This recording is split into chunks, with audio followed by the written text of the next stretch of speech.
வணக்கம் and welcome to கதை திரட்டு. இந்த வீடியோவில் நம்ம என்ன கதை கேட்க போகிறோம்னா தாய் சிறுகதை. நம்ம சேனலை இதுவரைக்கும் சப்ஸ்கிரைப் பண்ணாதவங்க சப்ஸ்கிரைப் பண்ணுங்க. பக்கத்தில் இருக்கிற பெல் ஐக்கானை கிளிக் பண்ணி ஆளுங்கிற ஆப்ஷனை ப்ரெஸ் பண்ணுங்க. ஸோ தட் நான் போடுற கதைகளை உடனுக்குடனே நீங்கள் கேட்கலாம். வாங்க கதைக்குள்ளே போகலாம். சுதாகர் கடிதம் எழுதியிருந்தான்.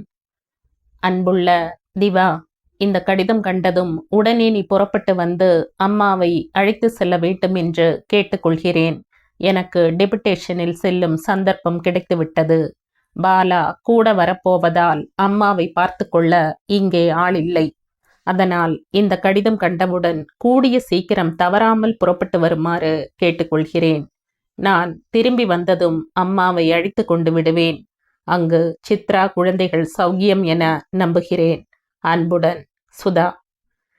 திவாகர் தன் மனைவியிடம் கடிதத்தை காட்டுவதற்கு தக்க சந்தர்ப்பத்தை யோசித்தான். காலையில் சித்ரா ரொம்ப பிஸியாக இருப்பாள். குழந்தைகளை பள்ளிக்கு தயார் பண்ண வேண்டும். இவனுக்கு 8:30க்கு சாப்பிட்டு விட்டு போக வேண்டும்.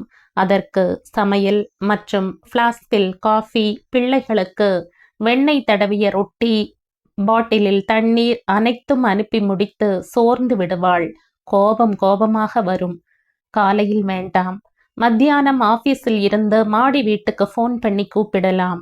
ஆனால் மற்றவர் ஃபோனில் இந்த சமாச்சாரத்தை விவரமாக பேச முடியாது. மாலை குழந்தைகள் திரும்பி வந்து டிஃபன், கோகோ அட்டகாசம். இரவு படுத்த நிமிஷமே அசதியில் தூங்கி போய்விடுவாள். எப்போதுதான் சொல்வது? இன்று வெள்ளிக்கிழமை கோயிலுக்கு போவார்கள். அப்போது சொல்ல தீர்மானித்தான்.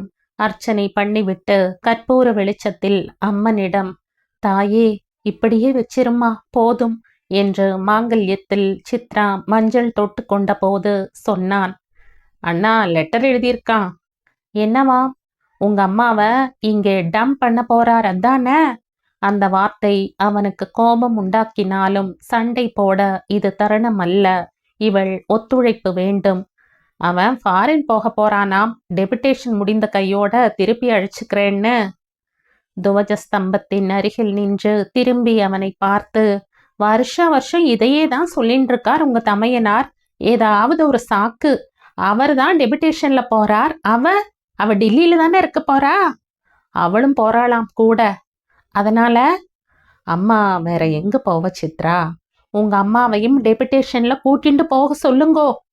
நடக்கிற காரியமா அது என்ன என்றான் கோபத்தை விழுங்கி கொண்டு. எது எப்படியோ உங்க அம்மாவை அத்தனை சீக்கிரம் கூப்பிட்டு வச்சுக்க நான் தயாரா இல்ல. வீட்ல வேலை எனக்கு இடுப்பு ஒடியறது. அவர் வேற வந்து ஒரு நாள் கோதுமை சாதம், ஒரு நாள் பயத்தம் கஞ்சின்னு என்னால மண்ணாட முடியாது. போய் 15 நாள் கூட ஆகல. உடனே அனுப்புறேன்னா என்ன அநியாயம்? 1.5 மாசம் ஆச்சு சித்ரா. சரி, வருஷத்துல 1.5 மாசம்தான் அந்த பாலாமணி வச்சுப்பாளாமா. அப்புறம் அவ ஃபாரின் போயிடுவா. நான் 11 மாசம் லோல் படணுமா? இப்படி எல்லாம் ஒரு கணக்கா சித்ரா? பாருங்கோ, எனக்கு உங்க அம்மாவை வச்சுக்கிறதுல ஆட்சேபனை இல்லை. வருஷத்துல 6 மாசம்னா சரி, வருஷம் முழுக்க இல்ல. இந்த ட்ரிக் அவ வருஷம் பண்றா. நீங்களும் அசமஞ்ச மாதிரி ஒப்புத்துக்கிறீங்க. திவா மௌனமானான். யோசித்து பார்த்தால் பெரும்பாலும் அம்மா இவனிடம்தான் இருந்திருக்கிறாள். இந்த டெபுடேஷன் அஸ்திரத்தை 3வது முறை பிரயோகிக்கிறான் சுதாகர். சித்ரா சொல்வதில் உள்ள பாழாய் போன நியாயம் தெரிகிறது. ஆனால் அதற்கெல்லாம் இந்த உறவு பிணைப்பு கட்டுப்பட்டுத்தான் ஆக வேண்டுமா? அம்மா எத்தனை முறை சொல்லி இருக்கிறாள், என்னை இப்படி அல்லாட வைக்காதீங்கடா. யாராவது ஒருத்தங்கிட்ட பெர்மனண்டா இருந்துடுற. இன்னும் கொஞ்ச நாள் தான்ப்பா. பாருங்கோ, இந்த தடவை கட் அண்ட் ரைட்டா சொல்லிடுங்கோ. இப்ப இல்ல, அவ்வளவுதான். குடுன்னு போய் அழிச்சுண்டு வந்துடாதீங்கோ.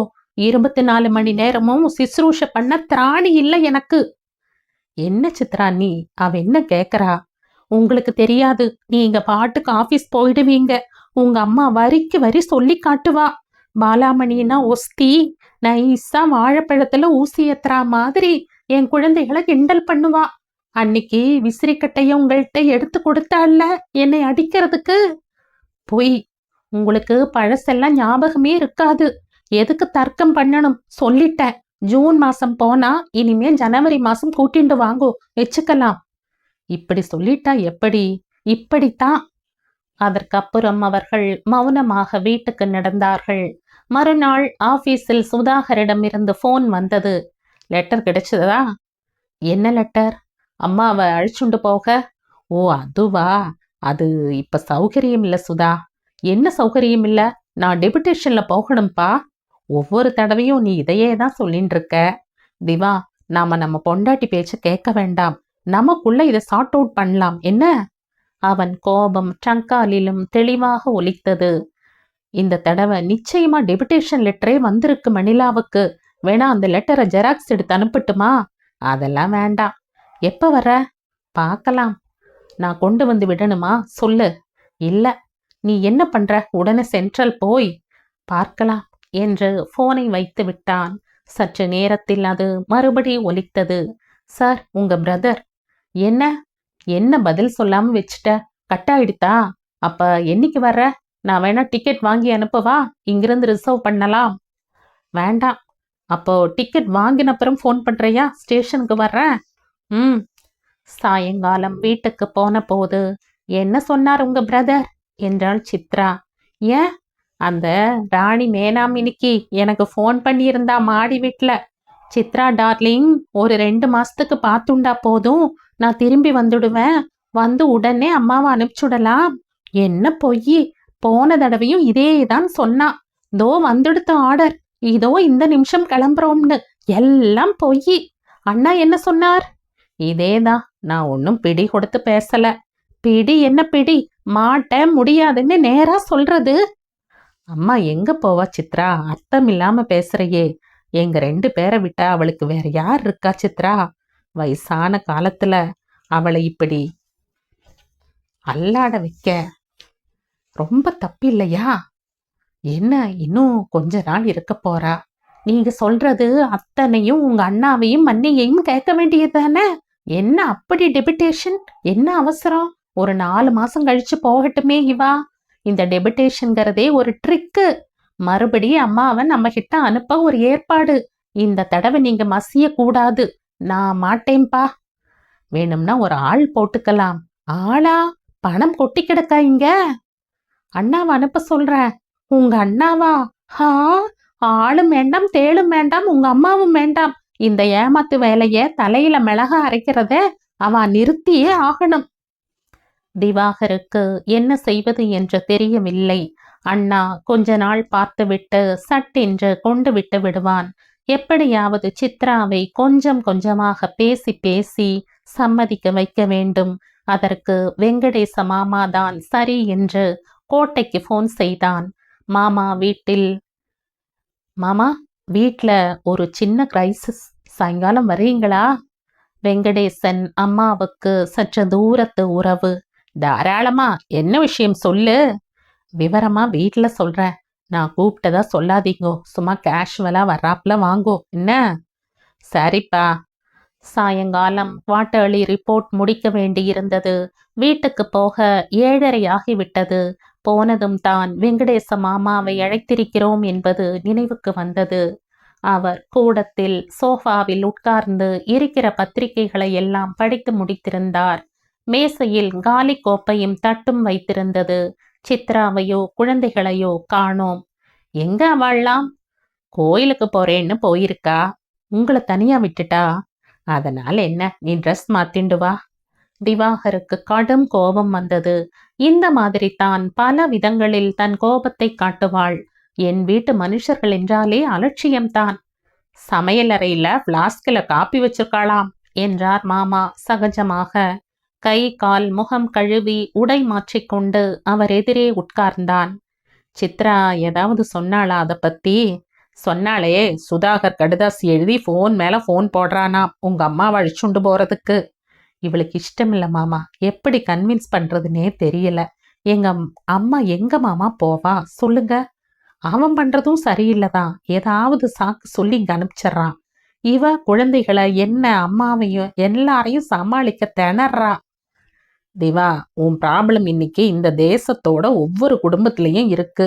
இது இந்த சமூகத்தோட மாறுதலால் டிரான்சிஷன் ப்ராப்ளம் இது. குடும்பங்கிறது அர்த்தம் மாறின்னு இருக்கு. கூட்டு குடும்பங்கிறது அழிஞ்சுன்னு இருக்கு. இதுக்கு பல்வேறு காரணங்கள். வீடுகள் அளவில் சின்னதாயின்னு இருக்கு, ஜனங்களுக்கு பொறுமை குறைஞ்சுன்னு இருக்கு, சுயநலம் அதிகமாகி பெரியவர்களுக்கு மரியாதை குறைஞ்சுடுத்து, எத்தனையோ காரணங்கள். ஆனா உன் கேஸ்ல அதிர்ஷ்டவசமா பிரச்சனைக்கு உன்னையும் உன் அண்ணாவையும் மீறின ஒரு தீர்வு கிடைக்கும் போல இருக்கு. என்ன சொல்றீங்க? புரியல. உங்க அம்மா தனியா இருக்க தீர்மானிக்கலாம். எப்படி? எங்க? எங்க வேணும்னாலும். ஒரு சமையற்காரி, ஒரு வேலைக்காரனை போட்டுண்டு, ஒரு வீட்டை எடுத்துண்டு நிம்மதியா இருக்கலாம். என்ன பேத்துறீங்க? அதுக்கு பணம் எவ்வளவு ஆகும் தெரியுமா? மாசம் 2000 3000 5000? அம்மாவுக்கு ஃபேமிலி பென்ஷன் எவ்வளவு வருது தெரியுமா? 600 ரூபாய். அதை நான் சொல்லல. உங்க அம்மாவுக்கு தாத்தா வழியா ஒரு சொத்து, ரொம்ப நாள் லிட்டிகேஷன்ஸ் இருந்தது. என் கசின் லேட் துரைசாமி, உங்க அம்மாவுடைய பிரதர், அவனுடைய சன்ஸ் 2 பேர். அவர்களை எல்லாம் உனக்கு பழக்கம் இல்லை. அவங்க சித்தப்பா ஸ்ரீனிவாசன் மேல கேஸ் போட்டு சுப்ரீம் கோர்ட்டு வர போச்சு. அது இப்பதான் தீர்ப்பாகி இருக்கு. பிதுரார்ஜித சொத்தா இருக்கிறதாலையும், தாத்தா 1960 தான் இறந்ததாலையும் பெண் வாரிசான உங்க அம்மாவுக்கு பங்கு உண்டுன்னு தீர்ப்பாகி இருக்கு. அதுக்கு டிகிரி வாங்கிண்டா உங்க அம்மாவுக்கு பணம் குறைஞ்சபட்சம் 8 லட்சமாவது வரும். அக்கடான்னு திருச்சிராப்பள்ளியில ஒரு வீட்டை எடுத்துண்டு வேலைக்கார சமயக்காரனை வச்சுண்டு 2 பிள்ளைகளுக்கு தொந்தரவில்லாம இருக்கலாம். உங்க பிரச்சனை தீர்ந்து போச்சு திவா. உங்க அண்ணன் டெபுடேஷன்ல போகலாம், நீயும் நிம்மதியா இருக்கலாம். இது சுதாகருக்கு தெரியுமா மாமா? நான் இன்னும் எழுதலை. நேத்திக்கு தானே தீர்ப்பாகி இருக்கு. ஒரு வேளை அரசு சொல்லி இருக்கலாம். அவன் டெல்லியில தானே இருக்கான். பக்காவா இது? ஆமாப்பா. நீ எப்ப வந்த என்றார் உள்ளே வந்த சித்ராவை பார்த்து. அப்பவே வந்துட்டேன், பேசிட்டு இருக்கேளேன்னு டிஸ்டர்ப் பண்ணலை. மாமா, நான் இதை பத்தி விவரமா சுதாகருக்கு லெட்டர் எழுதிடுறேன். நீங்க சொன்னது நல்ல யோசனை. என்ன யோசனை என்றாள் சித்ரா. சொன்னான். ராத்திரியே மவுண்ட் ரோடு டெலிகிராஃப் ஆபீஸுக்கு போய் அண்ணனுக்கு தந்தி கொடுத்தான். Starting by tomorrow's grand trunk to take mother Diwakar. வீட்டுக்கு திரும்பி வந்தபோது அவனுக்கு தந்தி காத்திருந்தது. Changed my plans regarding deputation. Mother stays with us. Sudhakar. இதோடு இந்த கதை முடியுது. இந்த கதை உங்களுக்கு பிடிச்சிருந்தா லைக் பண்ணுங்க, ஷேர் பண்ணுங்க, சப்ஸ்கிரைப் பண்ணுங்க. மற்றும் ஒரு இன்ட்ரெஸ்டிங்கான கதையோட அடுத்த வீடியோல சந்திப்போம். பை. தேங்க்யூ.